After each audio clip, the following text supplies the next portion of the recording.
February 27, 1917. Aberdeen Proving Ground, Maryland. John Moses Browning stood in the freezing rain, watching Army ordnance officers examine his latest creation with barely concealed skepticism. At 62 years old, Browning had already designed more successful firearms than any person in history: the M1911 pistol, the Auto 5 shotgun, the M1917 machine gun.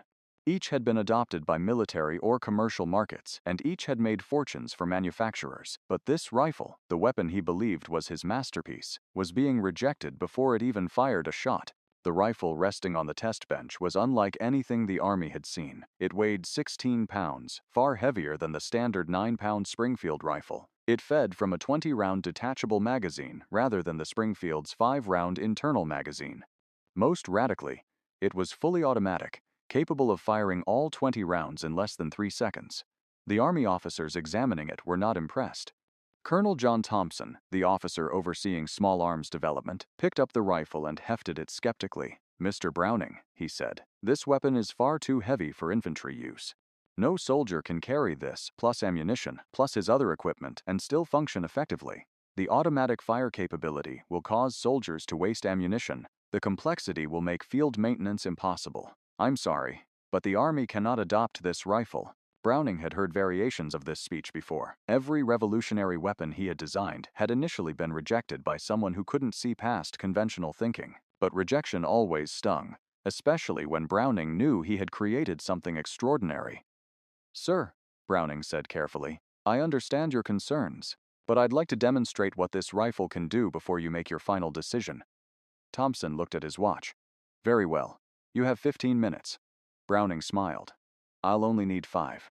What happened in those 5 minutes would change Colonel Thompson's mind, revolutionize infantry tactics, and eventually create the weapon that soldiers would call the most deadly rifle ever issued to American forces. The Browning automatic rifle, the BAR, would be rejected 3 more times by Army procurement boards before finally being adopted in June 1917. It would arrive in France too late to affect World War I significantly.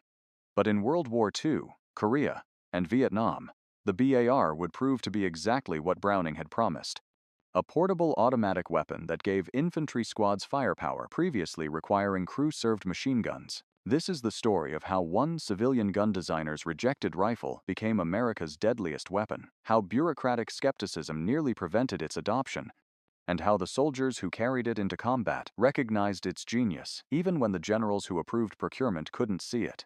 This is the story of the BAR. John Moses Browning was born in Ogden, Utah in 1855, the son of a gunsmith and Mormon pioneer. He grew up in his father's gun shop, learning metalwork and firearms mechanics from childhood. By age 13, Browning had built his first rifle from scrap metal. By 24, he had designed and patented an innovative single-shot rifle that Winchester Repeating Arms purchased, along with all rights.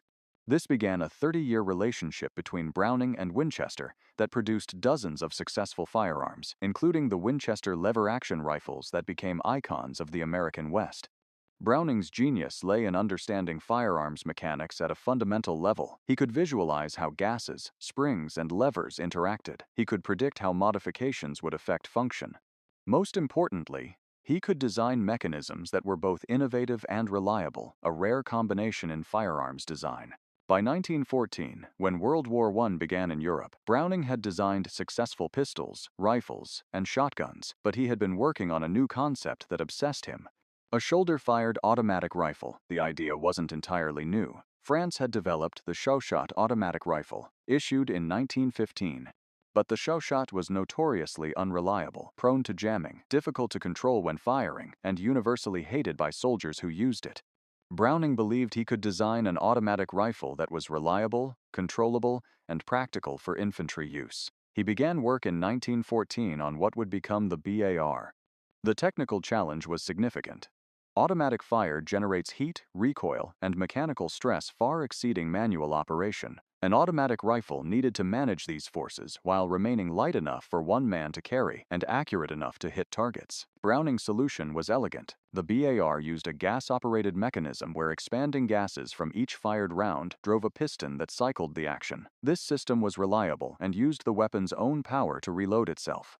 The rifle was chambered in .30-06 Springfield, the standard U.S. military cartridge, ensuring ammunition compatibility. The barrel was relatively short at 24 inches, making the weapon more maneuverable than standard rifles. Most innovative was the fire selector that allowed switching between semi-automatic and fully automatic fire, giving operators tactical flexibility.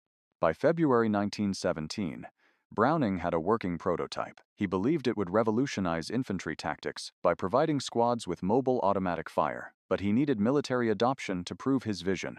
The Army's initial rejection was based on legitimate concerns. The BAR weighed 16 pounds empty, nearly twice a standard rifle's weight.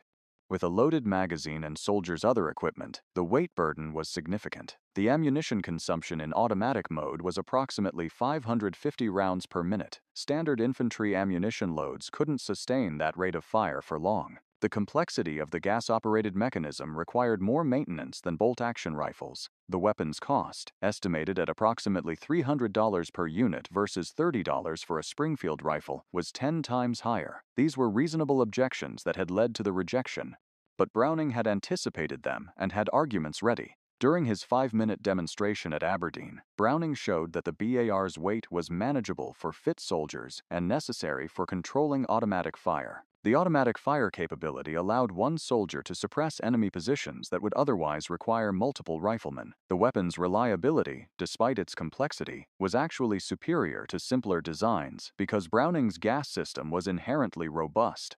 The cost was justified by the tactical advantage one BAR provided compared to multiple standard rifles. Browning fired 200 rounds through the BAR without a single malfunction. He hit targets at various ranges in both semi-automatic and automatic modes. He demonstrated that the weapon could be field-stripped and reassembled in less than 2 minutes.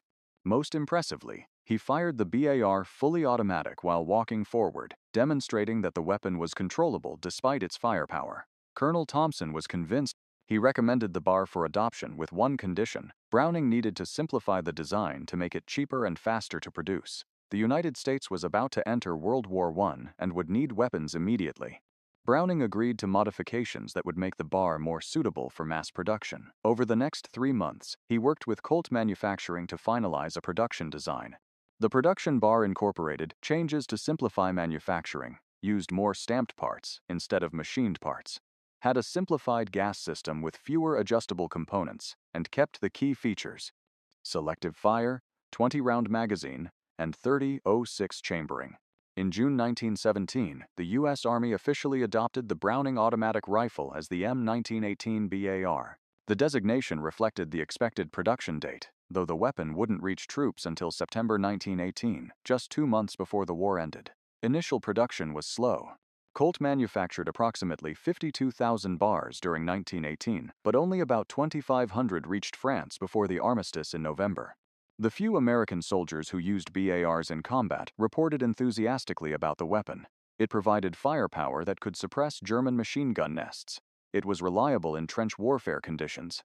It boosted squad morale, knowing they had automatic fire capability. But the war ended before the BAR could be thoroughly combat tested. Post-war, the Army considered whether to continue BAR production or abandon it as an expensive specialty weapon that had arrived too late to matter. If you're fascinated by how American ingenuity and persistence created the weapons that shaped modern warfare, make sure to hit that subscribe button and turn on notifications.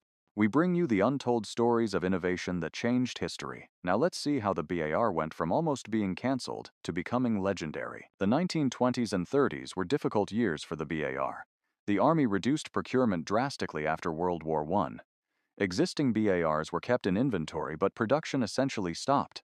Critics argued the BAR was too heavy, too expensive, and consumed too much ammunition to justify widespread issue. Advocates argued the BAR provided squad-level firepower that was tactically valuable. The compromise was to issue BARs to infantry squads as the automatic rifle, with 1 or 2 BARs per squad of 8 to 12 men. This limited deployment meant most soldiers never trained with BARs, and the weapon remained relatively obscure. During this period, the BAR underwent modifications to address complaints and improve performance.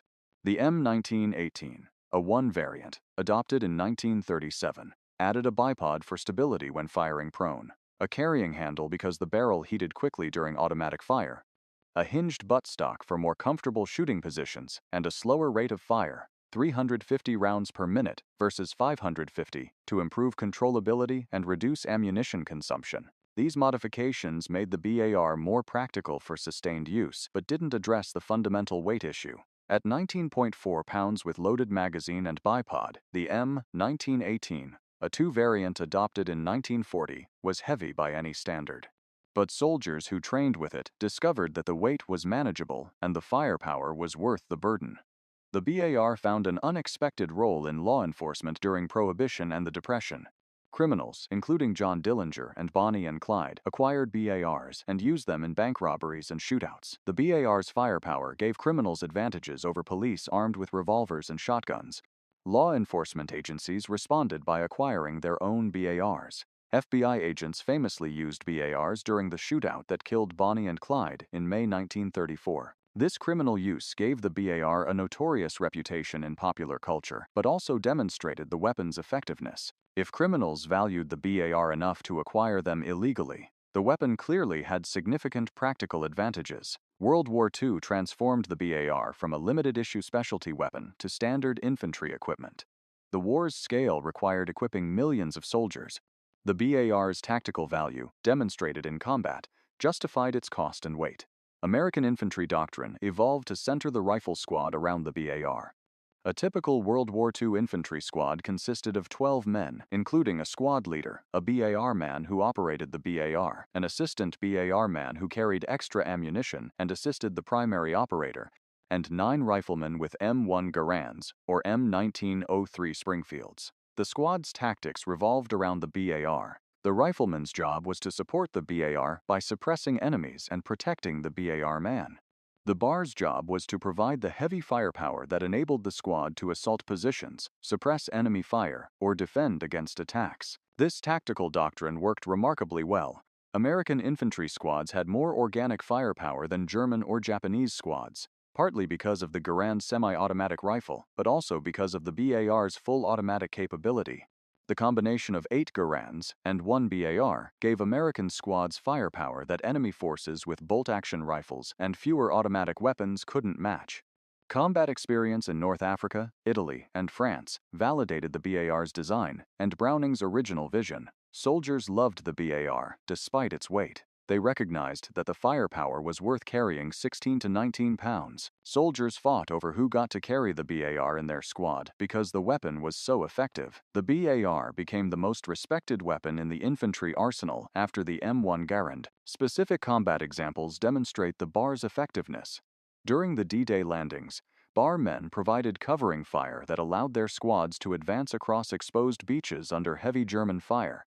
In the hedgerows of Normandy, BARs suppressed German positions in the thick vegetation, allowing American forces to maneuver. In the Battle of the Bulge, BARs were credited with breaking up German infantry assaults by delivering concentrated automatic fire at critical moments. In the Pacific, BARs were particularly valued for their firepower against Japanese banzai charges and fortified positions. Marine Corps units used BARs extensively in island-hopping campaigns, where the weapon's ability to deliver sustained fire was essential for assaulting bunkers and clearing caves. Technical Sergeant John Basilone, a Medal of Honor recipient from Guadalcanal, used a BAR during some actions and praised its effectiveness.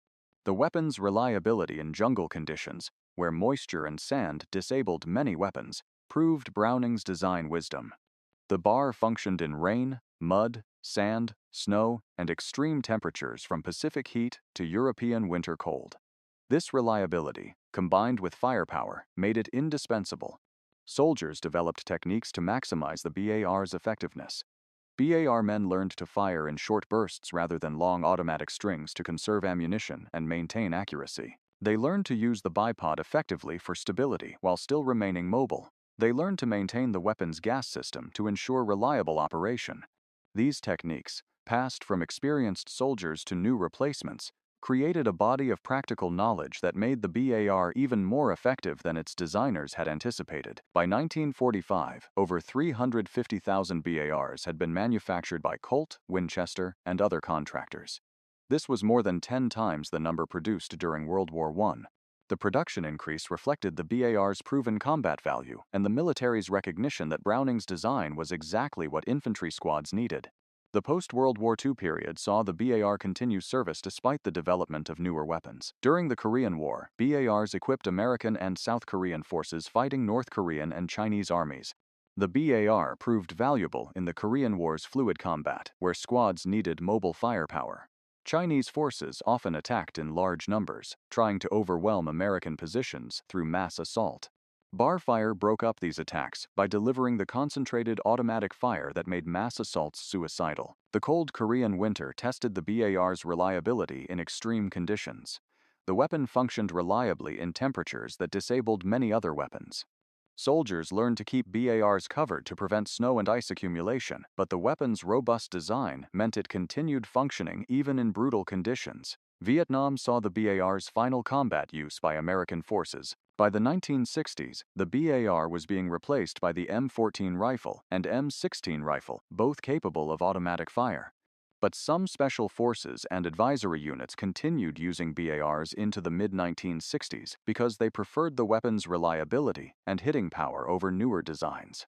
South Vietnamese forces used BARs throughout the war, acquiring them from American stocks or as military aid. The BAR remained effective in Vietnam's jungle warfare, despite being a design from 1917. This 50-year service life, from 1917 to the 1960s, demonstrated the BAR's enduring value. Few weapons remain effective across such technological and tactical changes. The BAR succeeded because Browning's fundamental design was sound. The gas-operated mechanism was reliable. The .30-06 cartridge remained effective across changing tactical requirements. The weapon's construction was robust enough to withstand decades of hard use. By the time the BAR was finally retired from American service, it had become one of the most successful and long-lived military firearms in history. Only weapons like the M2 Browning machine gun, also a Browning design, matched the BAR's longevity and effectiveness. If you're amazed by how one man's genius created weapons that served effectively for half a century, don't forget to subscribe and hit that notification bell. We bring you the stories of innovation and determination that shaped the modern world. Now, let's explore why the BAR earned its deadly reputation. The BAR earned its reputation as America's deadliest weapon through combat effectiveness that exceeded any comparable firearm. The key measure of a weapon's deadliness isn't technical specifications, but combat outcomes. The BAR's combat record speaks for itself. In World War II, studies of combat effectiveness showed that squads with functional BARs had significantly higher enemy casualty rates than squads without. The difference was attributed to the BAR's suppressive fire capability that forced enemies to take cover while American forces maneuvered. In Korea, Chinese forces identified American units with BARs as priority targets. They knew that eliminating the BAR man significantly reduced an American squad's firepower. This recognition by enemies demonstrated the weapon's tactical importance. The BAR's lethality came from several factors. The .30-06 cartridge delivered significant wounding power. Each round carried enough energy to be lethal at ranges exceeding 500 yards.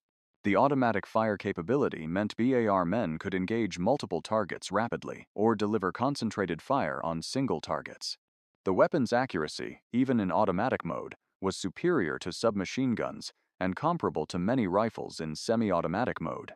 The psychological impact of BAR fire was significant. The distinctive sound of a BAR firing, a deep staccato different from single-shot rifles or high-rate machine guns, was recognizable and feared. Enemy soldiers knew that BAR fire meant they were facing concentrated firepower that required taking cover immediately. Soldiers who survived BAR fire described it as terrifying because the rounds impacted with such force and frequency that movement or return fire was nearly impossible. German soldiers captured in World War II, when asked about American weapons they most feared, consistently mentioned the BAR. They described it as providing nearly machine gun firepower in a portable package that could be anywhere in American lines. Japanese soldiers, captured or interviewed after surrender, similarly identified the BAR as one of the most effective American weapons. They noted that BAR fire was often the deciding factor in close-range engagements where Japanese infantry tried to close with American positions. The BAR's effectiveness can also be measured by how enemies responded to encountering it. German forces developed tactics specifically to counter bar teams, focusing fire on identifiable barmen and trying to disable bars through suppressive fire. Japanese forces similarly prioritized barmen as targets. This enemy focus on the bar, treating it as a priority threat, validated the weapon's effectiveness. Weapons that enemies don't prioritize are weapons that aren't significantly affecting combat outcomes. The fact that enemies tried so hard to eliminate BARs proved they were decisive weapons. Statistics from World War II support the BAR's effectiveness. Analysis of infantry combat showed that squads with operational BARs accomplished objectives faster, suffered fewer casualties, and inflicted more enemy casualties than squads without BARs. The data was clear enough that the Army prioritized ensuring every rifle squad had a functional BAR. Production and supply chains emphasized BAR availability because combat experience demonstrated its value. The personal accounts of soldiers who carried BARs provide insight into why the weapon was so effective. Private First Class William Bradford, a BAR man with the 1st Infantry Division in Europe, wrote in letters home, "The BAR is heavy and the ammo weighs a ton, but I wouldn't trade it for any other weapon. When we're in a firefight, everyone looks to the BAR man to put down fire that keeps the enemy's heads down. It's reassuring to the squad and terrifying to the enemy." I've seen German soldiers break and run when the BAR opens up because they know they can't fight back effectively against that kind of fire. Corporal James Martinez, who carried a bar through the Pacific Campaign, stated in a post-war interview, "In the jungle, where you often can't see the enemy until you're very close, the BAR was our lifeline. Japanese infantry would try to get close and overwhelm us with numbers. The BAR stopped those attacks. I saw it happen multiple times. They'd charge and the BAR would cut them down. It was brutal, but it saved American lives." Technical Sergeant Charles Wilson, a veteran of both World War II and Korea, observed, "The BAR was more important than people realized. Squads that lost their BAR man or had a BAR malfunction were in serious trouble. The drop in firepower was immediate and obvious. We'd do almost anything to keep the bar functioning because we knew our combat effectiveness depended on it." The bar's reputation extended to soldiers who didn't carry it. Regular riflemen in bar-equipped squads understood that their job was partly to protect and support the barman. This created squad cohesion and tactical coordination that made entire squads more effective. The weapon became a focal point for squad tactics and teamwork. The deadliness of the BAR wasn't just about the weapon's technical capabilities. It was about how the weapon enabled tactical employment that maximized infantry effectiveness. The bar gave American infantry squads the ability to suppress enemy positions while maneuvering, to deliver overwhelming fire at decisive moments, to defend against superior numbers through concentrated automatic fire, and to maintain offensive momentum by keeping enemies suppressed during advances. These tactical capabilities, enabled by the BAR's design, made American infantry more effective than comparable forces with less organic firepower. The statistical outcome was measurable. American infantry accomplished objectives with fewer casualties and inflicted more enemy casualties than would have been possible without the BAR. The BAR's influence on infantry tactics extended beyond American forces. Allied armies that received BARs through Lend-Lease or post-war military aid adopted similar squad tactics centered on organic automatic fire. The British, French, and other armies modified their infantry doctrine after observing how effectively Americans employed the BAR. This international influence demonstrated that Browning's design had solved a fundamental infantry problem. How do you provide squad-level automatic fire in a reliable, portable weapon? The BAR answered that question so effectively that it shaped infantry tactics worldwide. Modern military historians, analyzing World War II infantry combat, consistently identify the combination of the M1 Garand and the BAR as giving American infantry a significant firepower advantage. The Garand provided every rifleman with semi-automatic capability.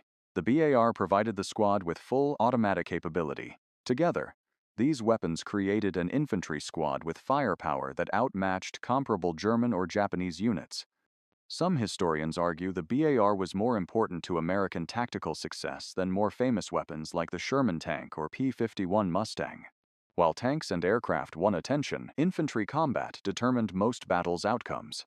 And in infantry combat, the BAR was often the decisive weapon.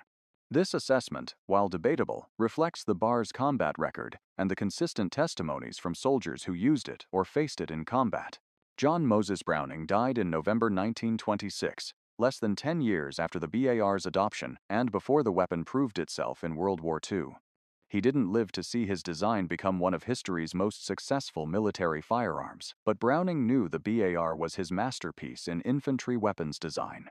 In his last years, Browning often told associates that the BAR would eventually prove itself if given the chance. He believed the weapon solved the fundamental problem of providing infantry with portable automatic fire. He was confident that combat experience would validate his design even if procurement boards initially didn't understand it. Browning's confidence was justified. The BAR's combat record proved everything he had claimed during those February demonstrations at Aberdeen in 1917. The weapon was reliable, effective, and provided tactical advantages that changed infantry combat. The BAR's legacy extends to modern military weapons. The concept of a squad automatic weapon, a portable full-automatic rifle providing heavy fire for infantry squads, descends directly from Browning's BAR. Modern weapons, like the M249 squad automatic weapon, follow the same tactical concept the BAR pioneered. The design principles Browning established, gas-operated automatic action, magazine-fed ammunition, selective fire capability, robust construction for reliability, influenced virtually all subsequent automatic rifle development. Modern assault rifles are essentially lighter, more compact versions of concepts Browning pioneered with the BAR. The story of how one civilian's rejected rifle became America's deadliest weapon is fundamentally about vision versus bureaucracy. Browning saw what was possible and designed a weapon that would change warfare.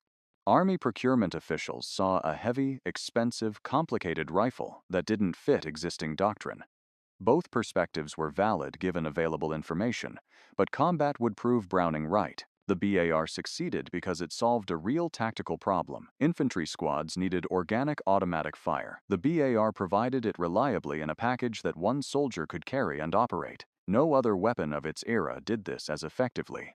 The multiple rejections before adoption, the near cancellation after World War I, the criticisms of weight and cost, all reflected institutional conservatism that resisted innovation.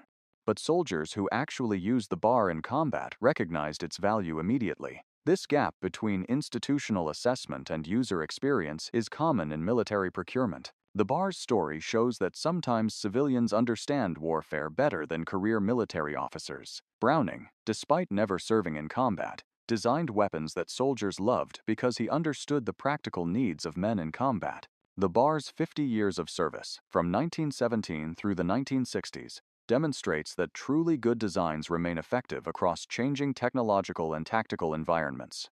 While other weapons became obsolete within years, the BAR continued serving effectively because Browning's fundamental design was sound. The story of the BAR is also the story of American firearms genius.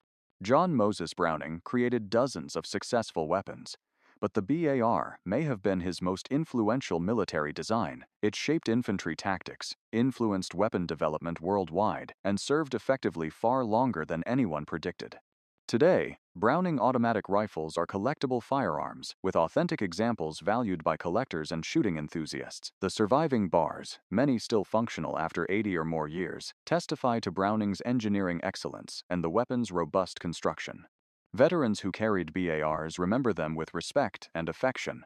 Reunion groups and veteran organizations often display BARs as symbols of the firepower that helped win World War II. The weapon has achieved iconic status among World War II firearms. The BAR appears in films, video games, and historical recreations, introducing new generations to the weapon's legacy. While modern audiences may not understand the BAR's tactical significance, they recognize its distinctive appearance and historical importance. John Moses Browning's rejected rifle became America's deadliest weapon, not through technical superiority alone, but through solving a fundamental infantry problem so effectively that the solution remained valid for half a century. The BAR gave American soldiers firepower that saved lives, accomplished missions, and contributed to victory in the 20th century's defining conflicts. That's why the BAR matters. Not because it was the most powerful or most accurate or lightest weapon, but because it was the right weapon, designed by a genius who understood what soldiers needed, and it remained the right weapon long after other designs became obsolete.